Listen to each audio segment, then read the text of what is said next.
नमस्कार फ्रेंड्स। आज राजस्थान सरकार की कैबिनेट की बैठक आयोजित हुई है। यानी 23 अगस्त 2025 को राजस्थान सरकार द्वारा कैबिनेट बैठक का आयोजन किया गया है, जिसमें सरकार द्वारा यानी कैबिनेट मीटिंग के माध्यम से जो महत्वपूर्ण निर्णय लिए गए हैं उसके बारे में बात करेंगे।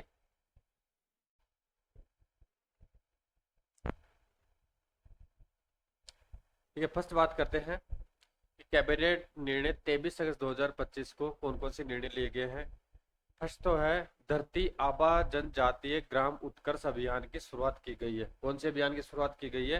धरती आबा जनजातीय ग्राम उत्कर्ष अभियान। अब इसके बारे में देखते हैं। तो राज्य के सभी 3 डिस्कॉम्स में धरती आबा जनजातीय ग्राम उत्कर्ष अभियान यानी DA JGUA का RDSS योजना के अंतर्गत क्रियान्वयन किया जाएगा। यानी जो वर्तमान में राज्य के तीनों डिस्कॉम है, यानी जयपुर विद्युत वितरण निगम लिमिटेड है, साथ में अजमेर है और जोधपुर है, उसमें धरती आबा जनजातीय ग्राम उत्कर्ष अभियान के तहत RDSS योजना के अंतर्गत क्रियान्वयन किया जाएगा। नेक्स्ट है, योजना में ऐसे गांवों को शामिल किया जाएगा जिनकी जनसंख्या 500 या उससे अधिक है और जिनमें कम से कम 50% जनजातीय निवास करते हैं। ठीक है, यानी इसमें कंडीशन है कि योजना में ऐसे गांवों को शामिल किया जाएगा जिनकी जनसंख्या मिनिमम 500 है या उससे अधिक हो और जिनमें कम से कम 50% यानी जनजाति निवासी वहां पे निवास करते हो। अब इसके उद्देश्य की बात करें तो इसका उद्देश्य जनजातीय बहुल क्षेत्रों में बुनियादी ढांचे, स्वास्थ्य, शिक्षा एवं आजीविका संबंधी अंतराल को दूर कर उनकी सामाजिक आर्थिक स्थिति में सुधार करना है। ये निर्णय आज कैबिनेट की मीटिंग 23 अगस्त 2025 को लिया गया है। दूसरे निर्णय के बारे में बात करें,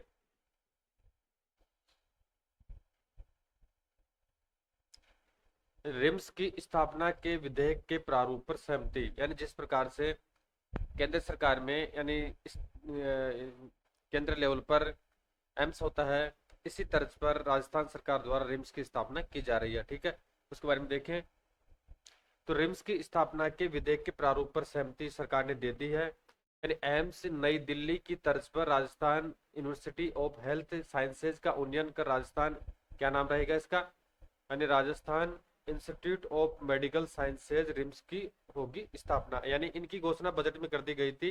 ठीक है, अब इनका कैबिनेट कमेटी के माध्यम से अनुमोदन किया गया है। नेक्स्ट बात करें तो राज्य का एकमात्र PG स्तर का चिकित्सा संस्थान होगा। यानी जो रिम्स की स्थापना की जाएगी तो वो राज्य का एकमात्र PG स्तर यानी पोस्ट ग्रेजुएट लेवल का चिकित्सा संस्थान होगा।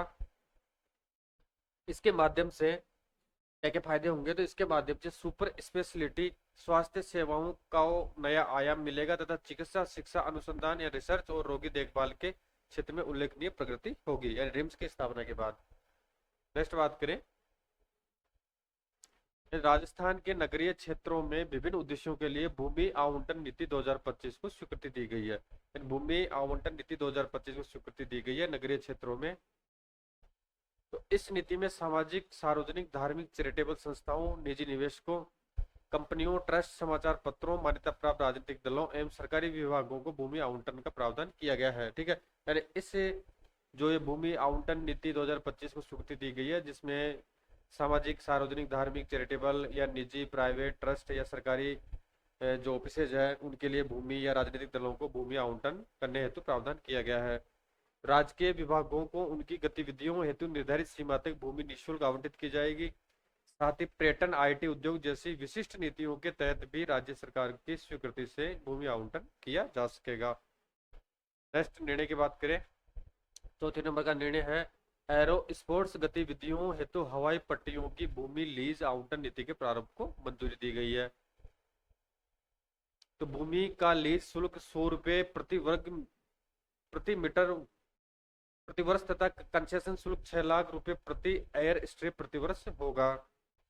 नेक्स्ट है, लीज अवधि की बात करें तो यहाँ पे लीज अवधि अधिकतम 20 वर्ष की होगी तथा अधिकतम 2000 वर्ग मीटर भूमि आवंटित की जाएगी। नेक्स्ट है, स्थानीय अर्थव्यवस्था को इससे बढ़ावा मिलने के साथ साथ एडवेंचर टूरिज्म को प्रोत्साहन मिलेगा, तब प्रत्यक्ष एवं इनडायरेक्ट रूप से रोजगार के अवसर भी सर्जित होंगे।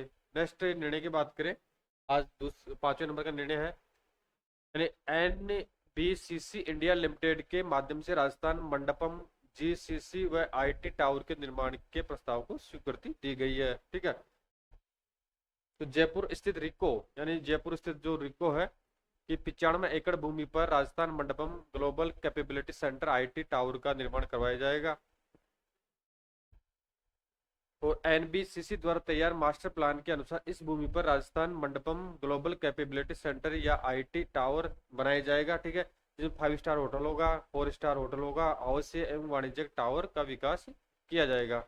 नेक्स्ट डिसीजन की बात करें, यानी विश्वकर्मा युवा उद्यमी प्रोत्साहन योजना को मंजूरी दी गई है। ठीक है, कौन सी योजना है? विश्वकर्मा युवा उद्यमी प्रोत्साहन योजना को मंजूरी दी गई है। अब इसकी कंडीशन की बात करें तो इसमें 8 से लेकर 45 वर्ष के युवाओं को वित्तीय संस्थानों के माध्यम से मार्जिन मनी एवं कम ब्याज दर पर ऋण उपलब्ध करवाया जाएगा। यानी कौन सी स्कीम के अंतर्गत करवाया जाएगा? विश्वकर्मा युवा उद्यमी प्रोत्साहन योजना के माध्यम से। नेक्स्ट है, तो नए सूक्ष्म एवं लघु उद्यमों की स्थापना यानी नए एमएसएमई की स्थापना, पहले से चल रहे ऐसे उद्यमों को विस्तार किया जाएगा यानी विविधीकरण किया जाएगा। आधुनिकीकरण के लिए 2 करोड़ रुपए के ऋण पर 8% का ब्याज अनुदान इसमें दिया जाएगा।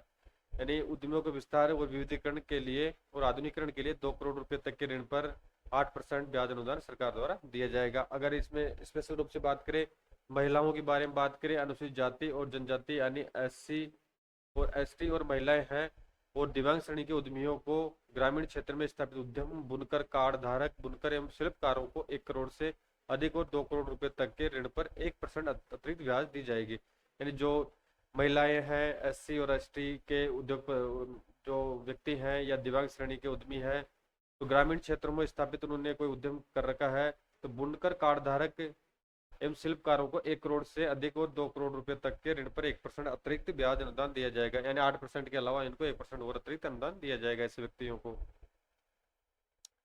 नेक्स्ट निर्णय की बात करें तो विकसित राजस्थान एट 2047 विजन डॉक्यूमेंट का अनुमोदन किया गया है। यानी विकसित राजस्थान को विकसित बनाने हेतु 2047 तक जो विजन डॉक्यूमेंट है उसको अप्रूवल दी गई है। तो डॉक्यूमेंट राज्य को, अब इसके कार्य क्या होंगे, तो डॉक्यूमेंट राज्य को आर्थिक समृद्धि, सतत विकास में समावेशी प्रगति की दिशा में सशक्त आत्मनिर्भर विकसित बनाने का रोड मैप है। ठीक है, अब इसमें 4 थीम बताई गई है। 13 सेक्टर और 45 विभागों की सहभागिता से Rajasthan institute for transformation and innovation RITI द्वारा तैयार किया गया डॉक्यूमेंट है। यानी इसमें जो कार्य किए जाएंगे 4, तो इसमें टोटल थीम है कितनी है, याद रखना है 4 टोटल थीम है, 13 सेक्टर्स को इंक्लूड किया गया है और 45 डिपार्टमेंट की सहभागिता से ये विजन या डॉक्यूमेंट तैयार किया गया है।